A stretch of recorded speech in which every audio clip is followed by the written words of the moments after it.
YouTubers, and welcome back to the channel, PJ Ground Pounder. Thank you, man, for checking out, men and women, for checking out the channel, watching me ride. It's exciting when I get feedback from you all, and I see you out there on the road or on the set, and you walk up to me and tell me you're watching the videos. I really appreciate it. So I just want to, at the beginning of this, just let you guys know I appreciate you for your valuable time and watching the videos. I really appreciate it. So anyway, what we're going to do here on this video is just do some planning. Look at some things I look at before I do get on the road. We all understand there's unforeseen circumstances. So something might happen to the bike, or fatigue, or if you're in a group, there's a number of things that could go on. Your chances are so much higher of someone getting tired or something happening to their bike. And, so you really got to dial in a lot of time. On this type of trip right here, 15,000 miles, I plug in 8 days of lost time. So you figure you do oil change every 5,000 miles. So when we do an oil change at 5,000 miles, we lay down for 2 days. So you got, you get in, you got a day of getting your bike together, and then it's in your clothes and washing and all of that. So we call it a reset day. So we take a reset for 2 days, and that gives you time, like I say, to get your bike together, and wash your clothes and relax. We're not going to do this whole thing. I'm going to just use a piece of it so that you can understand how you get from point A to point B, and some of the things you might want to take in consideration when planning a trip. So I start off over here. I make sure that I'm clear in my head and concise on what it is that I want to achieve, what it is that I'm doing out here on the highway, the direction in which I'm going, where do I plan to be on a certain day at a certain time. I'll share this with you real quick. It's an old trip. It's something we did in 2021, but it was an all chapter trip. So we did every one of our chapters. We stopped at each one of them. We stopped at all 48 states. We stopped at all 4 corners of the United States. On top of that, we stopped at Hoover Dam, Niagara Falls, George Floyd Memorial in Minnesota, Old Faithful in Wyoming, the geyser. We got 7 wonders in that. So say we're going to leave at 5 a.m. Monday morning, and we're going to leave Palm Springs, California. I went over to my Google over here to Tucson. All I needed to know, I wasn't concerned about the miles, I was concerned about the time. It says 5 hours and 33 minutes. I just put 5 hours. You could be plus or minus an hour.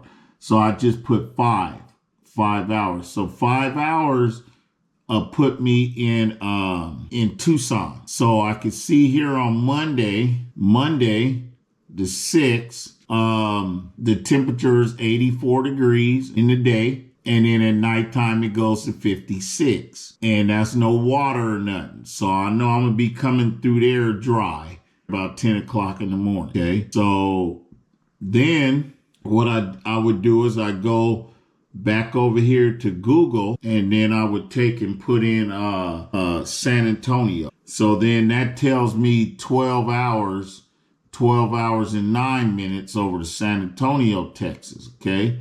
So now I see I'm still in the same day. That's going to put me there at 10 o'clock at night. So I'm still going to be on Monday. So let's go back down here, click up here. I'm up here on the Weather Channel now, and I'm going to click on San Antonio. So let's go over here to Tuesday for San Antonio. So Tuesday for San Antonio, their day is going to be 92, and then 73 that night. Okay, so we clear on that because we'd be there early in the morning. Okay, now on the third day, will be coming through Houston on that Wednesday. Then Wednesday night, it goes to 76. So we warm weather. That gives me a good idea what's going on in the Houston area. Baton Rouge. From Wednesday to Wednesday night, it's going 93 to 76. So then we leave there, sweep through Jackson. So Wednesday late, partly to mostly cloudy, stray showers or thunderstorms is possible. Okay, then in the evening when we coming through, scattered thunderstorms, potential for severe thunderstorms. So this is something you want to watch out and be aware of. So when I say that, you want to start thinking of stopping short. Go back to this map here.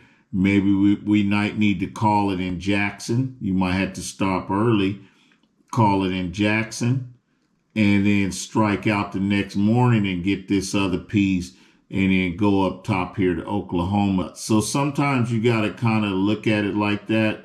If the weather, you start coming into stuff like this here, thunderstorms, and or it can get dangerous, lightning and all that. Then coming out of Cali, I was just saying, oh, weather's good. It's nothing to worry about, just heat. And we kind of just floated through nonchalantly. But then when we get up into coming into Shreveport now, we getting some different kind of weather. That might cause you to say, hey, we need to stop short. I would put Jackson on the weather map and say, hey, we need to at least stop short there or a little after. It depends on what this weather would have told me. So what's the wind doing? 11 mile per hour, not bad, northeast. So we would be heading into the wind because it's going east. And then, but when we get to Dallas, we be going north into Oklahoma. Partly cloudy with afternoon showers or thunderstorms. It may contain strong gusty winds.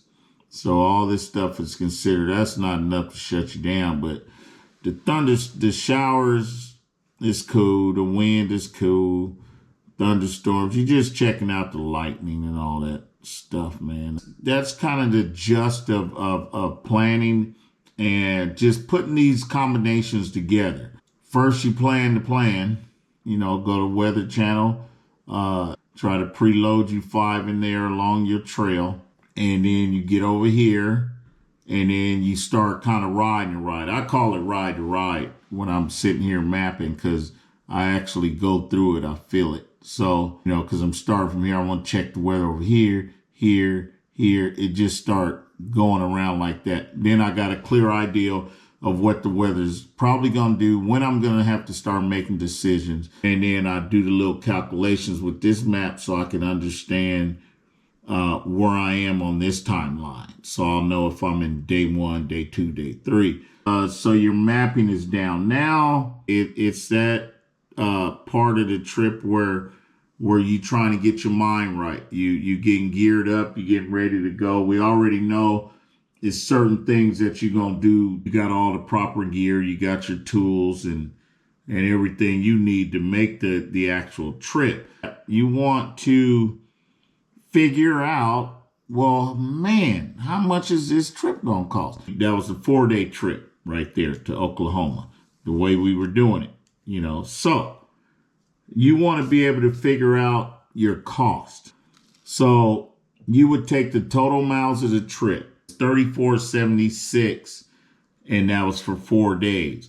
So what you would actually do to figure out your fuel costs, you would take your total miles, okay, and you would divide that by the miles per tank.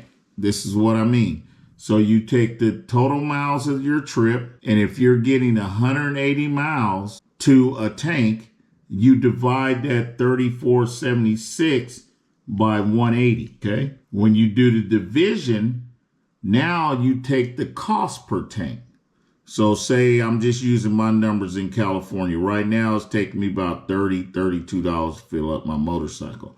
So I'm going to go ahead and round it up because it helps me when I spend money to round up versus rounding down. So anyway, I'm going to say it take me $33 to fill up my tank, okay? So I've already divided my total miles by my miles per tank, okay? Now I'm going to take that number that I got from that division and I'm going to multiply it by 33. That's going to give me the dollar amount that it's going to take me to take that trip for fuel. That's just for fuel, okay? I also go to the hotel sites, and wherever I think I'm going to stop, I look at their prices so I can get a roundabout. All I try to do is touch all these areas of my ride so that I'm familiar with what's going on. You wouldn't believe how that helps relieve so much unnecessary mishaps. Splitting a room with somebody, you cut that in half. We know that. If you split in a room with between 3 people, you cut it in 3 pieces. We know that. But I'm just saying, if you get in a room by yourself and it's $210 a night, you take whatever that number, 1, 2, or 3 people, you take that number and you multiply it by the days you're going to be out there on the road. It's good to have all these numbers put down so you have an idea and you have something to hold yourself to. You know what I mean? Like, hey, man, I'm spending too much money. I spend 30 on food a day. You multiply that by the total of days you're out. And then you come up with them numbers. So it's very important not only to plan the trip, ride the trip, do all that. You need to understand what it's going to cost you up front. You put everything in perspective like that and you take the time and plan a trip. Hey, man, it gets so easy out there. It gets so effortless. You can really actually enjoy riding your motorcycle. You know what I mean? Without a whole lot of extra. I'm talking about just being free, man. So anyway, I thank you guys for listening. I know some of you fell asleep, tuned me out, all that. But I thought I'd share with you guys. And I hope something I said helps. But that's what I do when I ride my motorcycle. That's how I plan. For tips, motivation, or just inspiration, subscribe to my channel, PJ Ground Pounders. Let's get prepared and ride.